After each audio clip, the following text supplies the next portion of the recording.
Guess what we're talking about today? We're dealing with the law of purpose. I get so many emails. People say, well, I don't know my purpose. And it's not the easiest thing in the world to, communicate in an email. But today I'm dealing with the law of purpose. It's the first law in a little book that I wrote some years ago entitled The Laws of Manifesting Your Vision. It's no longer in print, but if you sign up for my email list, you can actually get the PDF digital download of it just for becoming a part of my community. And I would encourage you to do that sooner than later because I'm not certain how long that's going to be available. But it's a perk for those that join our mailing list community. But today we're dealing with the law of purpose, and I want you to stay right there, buckle up, get something to write with, because this one is going to help you a whole lot. Hello. Man, I tell you what, I am so excited about the word that I have to share with you today. And it comes from a little book that I wrote. It's no longer in print. The Laws of Manifesting Your Vision. I wrote this some years ago, really, and it's the smallest book I've written, but it's so filled with nuggets and principles that will literally change a person's life. And I want to deal with the first law of manifesting your vision. And I'm not going to teach the whole series, but I just thought to pull this particular lesson from it because we are moving into, at the time of my filming this, we are moving into a brand new year, 2021. And everybody, when the calendar changes over, everybody's trying to clamor to make certain that we are living our lives on and within purpose, right? Which only makes sense. So I decided to deal with this at this time because it's just, I think it's perfect timing, the law of purpose. Now, when we talk about vision, manifesting your vision, let's get some definition. And I am reading, so if I'm looking down a lot, you understand why. Vision is the personal or corporate awareness of an ultimate state of being for a person or an organization. Vision is accompanied by a series of instructions and objectives leading to that ultimate state. Let me read it again. Vision, it is the personal or corporate awareness of an ultimate state of being. I call it a preferred future. It is the personal or corporate awareness of an ultimate state of being for a person or organization, accompanied by a series of instructions and objectives leading to that ultimate state or that preferred future.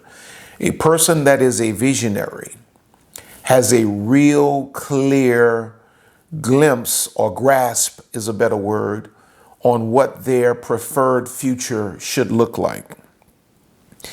Vision is the step-by-step process of life that leads to a greater and weightier objective called purpose. A person must always start at purpose first. From a unique purpose, a vision is designed. A person must always start at purpose first, and from a unique purpose, a vision is designed. Now, let me read this illustration. The relationship between vision and purpose is viewed fairly well in the construction process, the building process. The purpose is the intangible and immaterial because it is the idea of what the owner of the project sees for the site. No building project starts without somebody seeing something that's not there. That's the purpose for the whole process.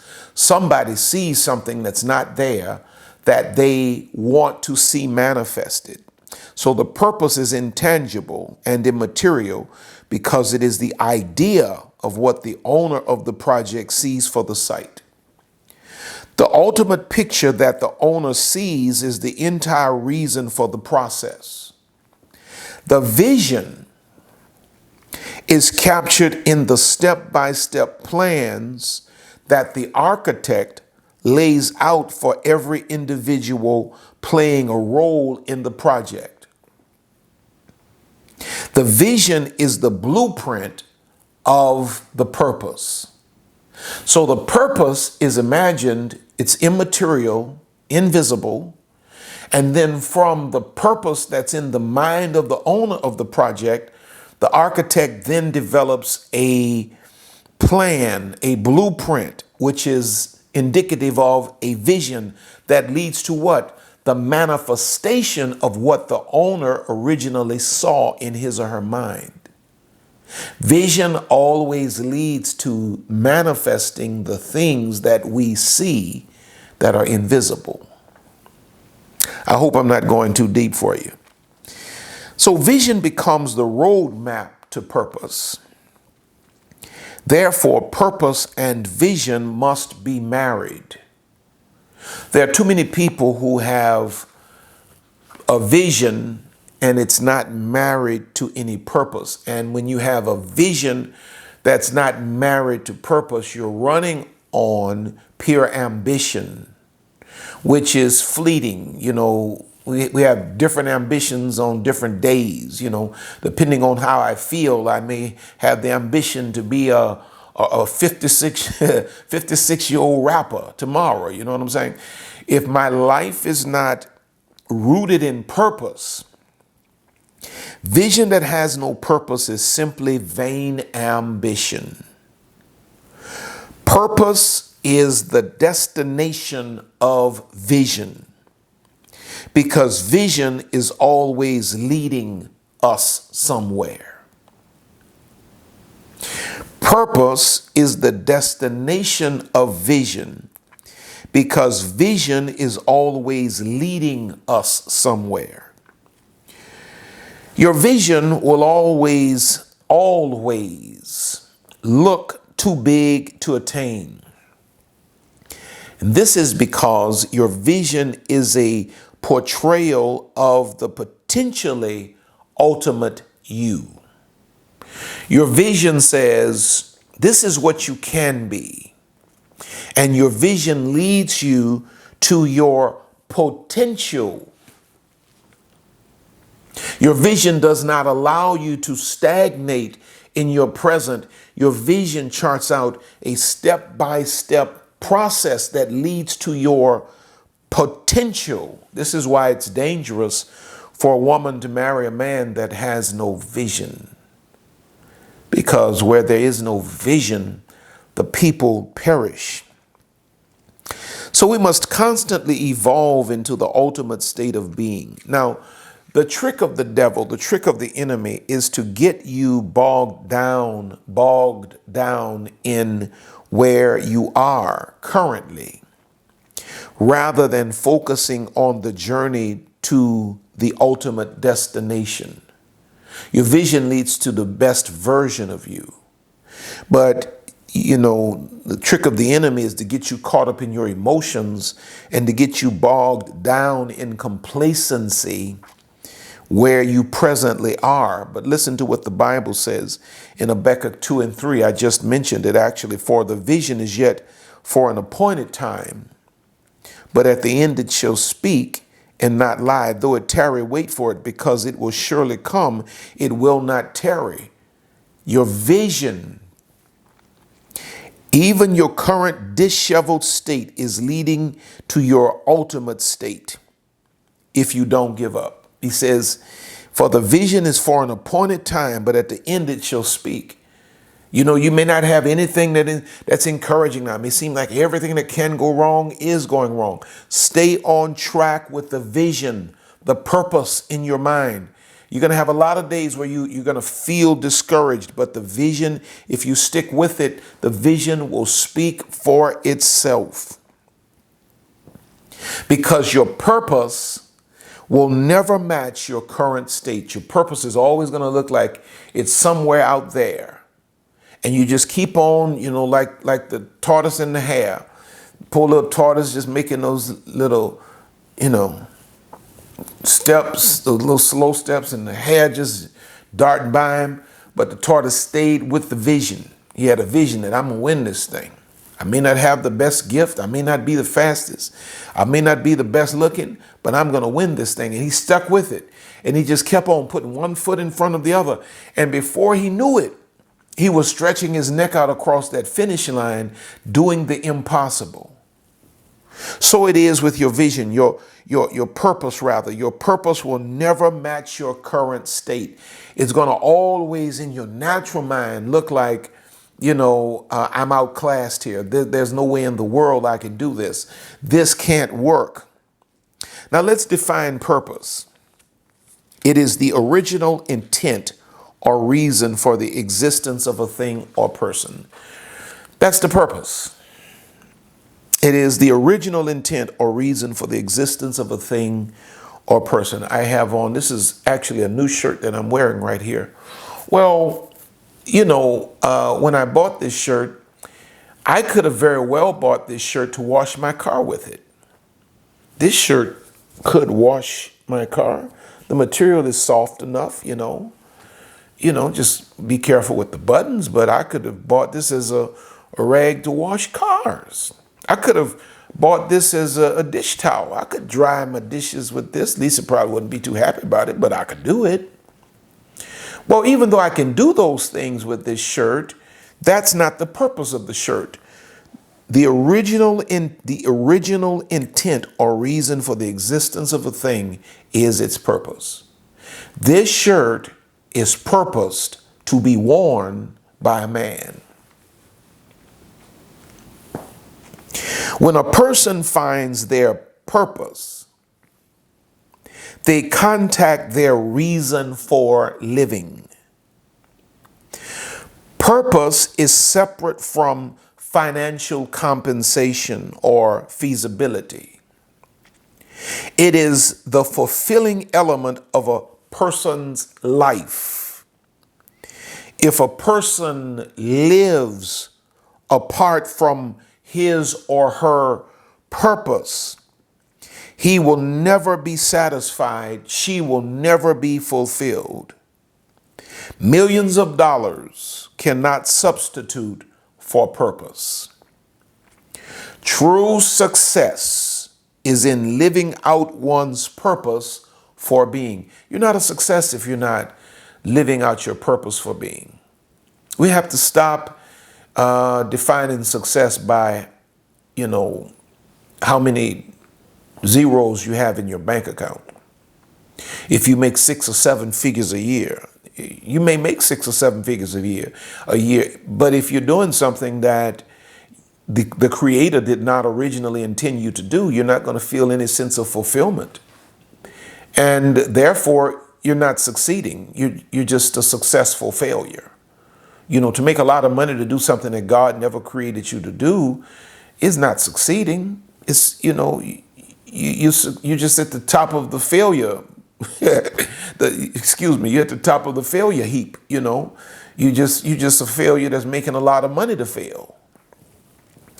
The difference between winners and losers is the recognition and pursuit of one's life's purpose.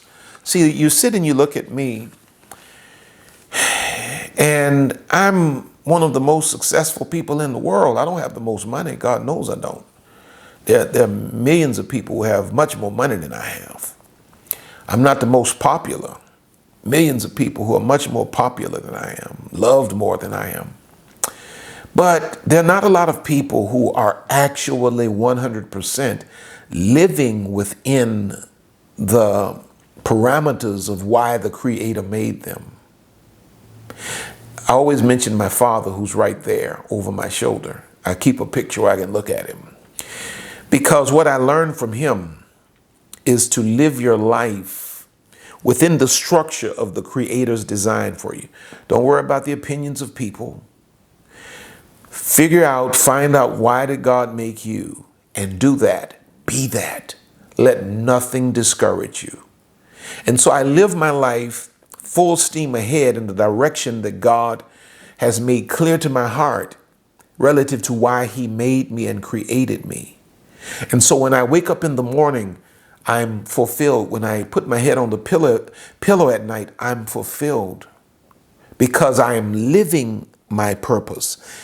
Never allow the devil to discourage your faith for the manifestation of the real you. You will have a lot of occasions where what you see, what God shows you in the immaterial, in the spirit, you begin to try to put together the vision in your mind, and it's like the devil constantly comes and discourages your pursuit of it because there's no way in the world you can do that. Nobody in your family has ever done that. No other woman has ever done that. Nobody black has ever, no one Hispanic has ever done this. How are you going to? Never allow the devil to discourage your faith for the manifestation of the real you. You are not what everybody sees on the outside. You are really the person that only you can see on the inside. Boy, I love teaching this lesson. So this is so full of nuggets that can literally just transform your life. You are not what everybody sees on the outside. You are really the person that only you can see on the inside. Listen to what 2 Corinthians 4:18 says. It says, while we look not at the things which are seen, but at the things which are not seen. For the things which are seen are temporal, but the things which are not seen are eternal. But notice he says, while we look not, and the term look in the Greek is the term scopio, meaning to look at, to observe, contemplate. Listen to this, to fix one's eyes upon, to direct one's attention to. Now, grammatically, this is a present participle which denotes continuous action. I continuously, in other words, gaze upon. I continuously direct my attention to. I continuously fix my eyes upon. I continuously contemplate the purpose that God has revealed for my life. So the overall principle is that we must continuously look towards the unseen spiritual realities of God's purpose for our lives, rather than the temporary predicaments. You have to locate that purpose, and then you have to lock in on it mentally, and then God gives you the vision, the steps. Your steps are then ordered. Hallelujah. Now, purpose and vision. Here's another illustration. Purpose and vision are depicted in the jigsaw puzzle process. When we buy the puzzle, it's in a box with the finished image depicted on the front. This is equivalent to the purpose or destiny of an individual. When we open the box, see your purpose or your destiny, God shows you the ultimate state. You get a mental glimpse of it. That same thing happens when you buy a jigsaw puzzle. You see on the box cover, you see what it is to ultimately look like. When we open the box and discover what seems like the millions of pieces that must be assembled step by step, this is equivalent to the vision process that leads to the ultimate purpose or destiny. The picture on the box, all of the millions of pieces in the box lead to the manifestation of the glimpse you caught of the image on the box. In order to reach the ultimate goal, one must keep the picture before his or her face rather than concentrate on the disorganized pile of parts. You see, when you're putting a jigsaw puzzle together, you have to keep the box in front of you so that you can look at the pieces and figure out what color goes with what section, you see. So you have to keep that purpose before you as your vision is unfolding. You must keep your eyes focused on the big picture if you are to succeed. Now, there's an interesting incident in the life of Peter. One day Jesus was walking on the water, and Peter wanted to try to walk on water like he saw Jesus doing. And Jesus said, "Come." Jesus saying to Peter, "Come," is equivalent to the big picture of God's will or purpose for your life. It's when Jesus says, "Come," he's saying, it's my will, Peter, for you to walk on the water just like I'm walking. It's something that transcends your current abilities and is only possible in God's will for your life. Now, the key is to stay focused on that purpose that God shows you and God ordains, and never get sidetracked by the trivial issues or surrounding circumstances. Now, let's look into this account of Peter and Jesus walking on the water. In Matthew 14, verses 28 through 30, it says, "And Peter answered him and said, Lord, if it be thou, bid me come unto thee on the water. And he said, Come. And when Peter was come down out of the ship, he walked on the water to go to Jesus. But when he saw the wind boisterous, he was afraid, and beginning to sink, he cried, saying, Lord, save me." Now look at Peter.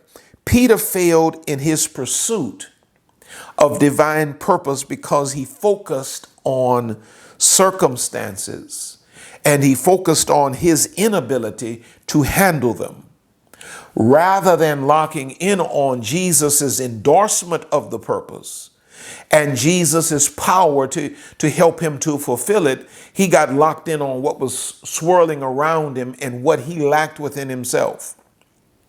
Now, how do we determine purpose in life? How do we determine purpose in life? A person's purpose is primarily concealed within two important factors: personal gifting and passion. Your purpose is largely determined by what God has gifted you to do effectively and what God will give you a burning desire to accomplish. If you look in Philippians 2 and 13, it says, "For it is God which worketh in you both to will and to do his good pleasure." God works a passion within us to accomplish certain things, to do certain things. When we take the passion and we marry that passion to the unique personal giftings that God has given us, something magical comes of it. Most people are never taught to take your personal giftings and marry them to your passions, because the world trains us to grow up, get educated, get a job. And most of the time we get jobs in areas that have nothing to do with our passion. And so we try to figure out, why are we constantly going to a job decade after decade that never fulfills us? And we're sitting and we're saying, Lord, what happens is we get locked into the finances that the job produces, that has produced the lifestyle that we're unwilling to relinquish to pursue purpose. You see, when you're unlearning a lot of stuff that the world taught you that was wrong, a lot of times you have to be willing to let go of the life you've developed to attain the life that God ordained. But notice two things about this text that I just read. Philippians 2:13, for it is God which worketh in you both to will and to do his good pleasure. God works in us a desire for and an ability to do certain things that please him. That's where you start moving into fulfillment. Living a fulfilled life, a happy life, is a life that is lived within the parameters of the Creator's will and desire for you. See, I don't know, forget what brand this shirt is, but they wouldn't be too pleased to see me take this shirt out of the pack and then go to my dishes and start washing dishes or washing my car with it. Even though I paid for it, they wouldn't be too pleased, because that's not why they created or designed the shirt. The thing that pleases God is the purpose for your life. It is God which worketh in you both to will and to do his good pleasure. The thing that pleases God is the purpose for your life. Now, once you know your purpose, God brings you to the starting line. He brings you to the starting line of life and then gives you a vision to reach that ultimate state. We talked about that. You lock in on that purpose that God has for you, then God brings you to the starting line and he gives you a vision to reach that ultimate state. He orders your steps. The vision that God will give you is a series of plans, long-term, mid-term, and short-term goals that will lead to the real you, the ultimate state that God has shown you. In Psalms 37:23, here it is. The steps of a good man are ordered by the Lord, and he delighteth in his way. And the term steps literally means the goings of. The term ordered in the Hebrew means to be set up, to be established, to be fixed, or to be arranged. God is arranging your steps. He's arranging your life. So God has already fixed the path for every person to get to the destination of purpose. But we have to do the going, and most are afraid to go. Can you see that? Whatever God shows you in the immaterial spiritual realm, he then gives you a vision, a step-by-step process to get to it. We get afraid of the step-by-step process, but the reality is that your steps are ordered. It's already fixed. Your path is already fixed. All you need to do is exercise the faith to go. Your purpose was established before you entered the world. Listen to what the word says about Jeremiah. He says in Jeremiah 1:4-5, then the word of the Lord came unto me, saying, before I formed thee in the belly, I knew thee. And before thou camest forth out of the womb, I sanctified thee, and I ordained thee a prophet unto the nations. I already fixed your life. I already fixed your path. So God puts the desire in you to attempt to accomplish what he has already mapped out for your life before you start. Before Jeremiah started, God had already mapped out his purpose. Listen to what Joshua 6:2-5 says. And the Lord said unto Joshua, see, I have given into thine hand Jericho and the king thereof, and the mighty men of valor. Now I want to stop right there. This is before Joshua went to actually embark upon taking the city of Jericho. God said, what? See it. God shows you the ultimate state and allows you to see it. He then gives you an internal viewing of where you can go. But notice he shows this to Joshua only, not anyone else. You got to stop waiting for everybody else to see your purpose. You have to stop waiting for everybody else to see your purpose. God says, do you see it, Joshua? He says, see it? And then God gave him instructions to follow. So God showed him the purpose, and then God gave him the vision. Joshua walked out the vision, and then the manifestation came. Your purpose and your vision are always personally received. Never expect others to see your vision. We often miss our purpose because we want the family and friends to agree with it. But purpose and vision are personal. John 18:37 says, "To this end was I born, and for this cause came I into the world, that I should bear witness unto the truth." So you must know why you're here and what God's purpose is for you. If you don't have a firm grip on your exact purpose, others will attempt to mold you into what they want you to be. God intends for you to be an original, not a copy. The law of purpose. I hope you got something out of this.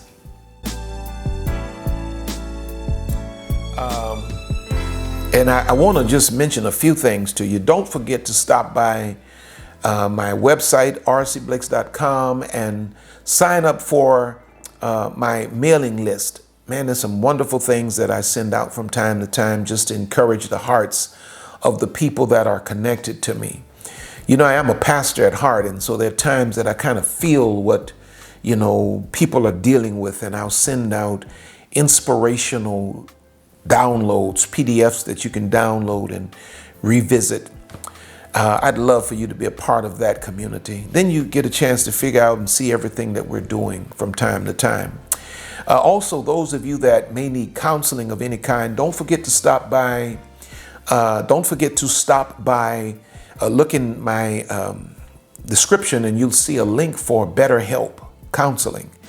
BetterHelp is a counseling agency that we recommend to all of the persons that are connected to us that may need counseling. I'm not a counselor. I'm not a therapist. I'm not none of that. I'm a pastor and a man. I have opinions and I share them.